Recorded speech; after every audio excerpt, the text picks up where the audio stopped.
kalabaw! Tumawa na kayo eh. Pasok po. Sige, pasok lang. Sige.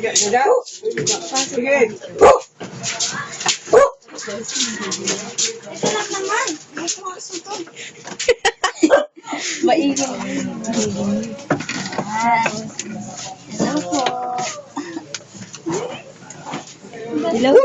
Magaling bahay namin eh. Ano ba yan? Okay lang. Lang po. Sige, pasok kayo. Gusto natin electric fan. Ay. Ay, witness ba?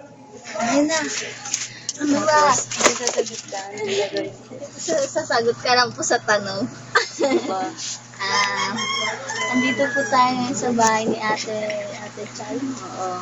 Ate Chay po. Ito po si Baby Yan. Miel. Hello daw. Hello. Ito. Yan. Ate, ilang taon ka daw po nung nabuntis ka po? 17. 17. Ilang taon ka na po ngayon? 19 na. Ito na po si Baby. Ilang taon na po si Baby? Magwawan na bukas. Wow! Happy birthday! Birthday. Birthday na wala bukas. Batiin niya. Ano po, nung una pong nalaman niyo pong nabuntis kayo, sinabi niyo po agad sa magulang. Hindi pa. 4 months pa. 4 months? Ano po? Hindi po takot yun. ako eh. Hindi nahalata. Hindi. Ang nakahalata lang yung tito ko kasi umiyak ako nung in-injection na ako noon. Kasi nga, hindi ko pa alam. First time ko pa lang. Kasi masakit. Yun. Tapos kung 4 months na, yung sobrang laki na ng tiyan ko. Sinahalata na nga ng mga tao. Yun. Sinabi ko sa papa ko. Nag-aaral ka pa po. Ano? Marcha na ng 4th year. High school. Oo, patapos Kaya, na. Graduating na kami. yun. Yun. Buti na, Hindi pa naman siya malaki nung bago pa kami mag-graduating. 1 month pa lang yung tiyan ko. Kaya Kaso noon, hindi ko pa alam. Hindi ko pa siya alam. Pero, may mga senyalis na inararamdaman na. Sinabi mo po sa boyfriend niyo po ba? Oo. Sinabi. Alam na namin kasi ngayon, hindi na ako dinaknan. Tapos parang may iba na rin siyang nararamdaman na parang nagbago sa akin.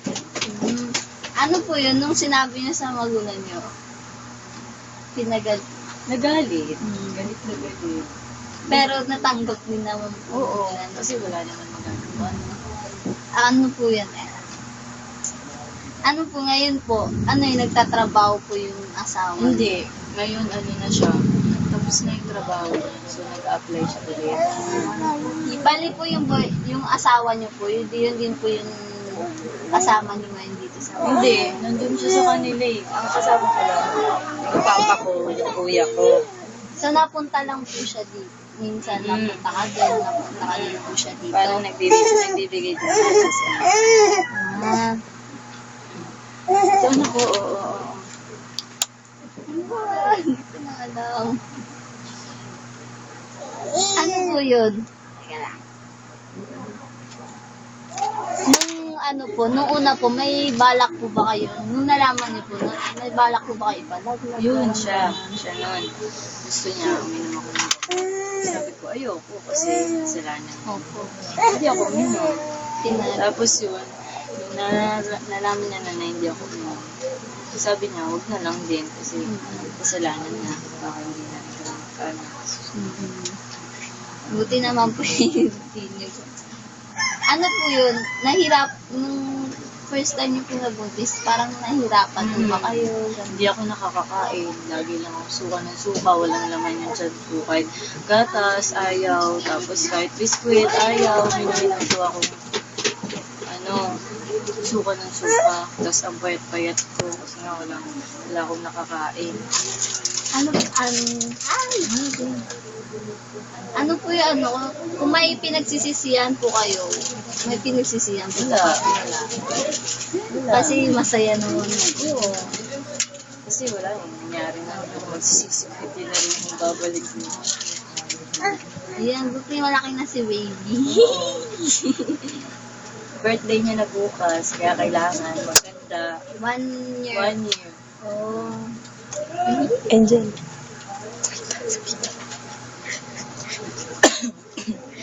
Ano po, kunwari po, parang kung kagaya ko po, ano po mapapayo mo sa akin para, kunwari, Ano, mag-aral lang mabuti. Kasi ako, gusto kong mag-aral. Gusto kong mag-aral ulit. Kaso, walang budget. Gusto kong mag-aral kasi nga gusto kong makatapos. Gusto kong makatulong. Lalo na ngayon, high school lang. Mahirap maghanap ng trabaho. Eh, kahit gusto kong mag-aral, kawawa naman yung ano ko. Kasi wala nga akong maibigay sa kanya. Tapos wala rin akong maibibigay ng project sa school, mga ganyan. Kaya mas gusto ko, magtrabaho na lang. Kung may pera sa susunod, eh di bakit hindi mag-aral? Wala namang ano yung pag-aaral eh. Kahit anong edad mo, pwede ka mag-aaral. Yun po. Yun lang po. Thank you po, Sige, sobra. salamat. Thank you po talaga, sobra. Thank you, baby. Uy, 6 minutes. Ayos na yun.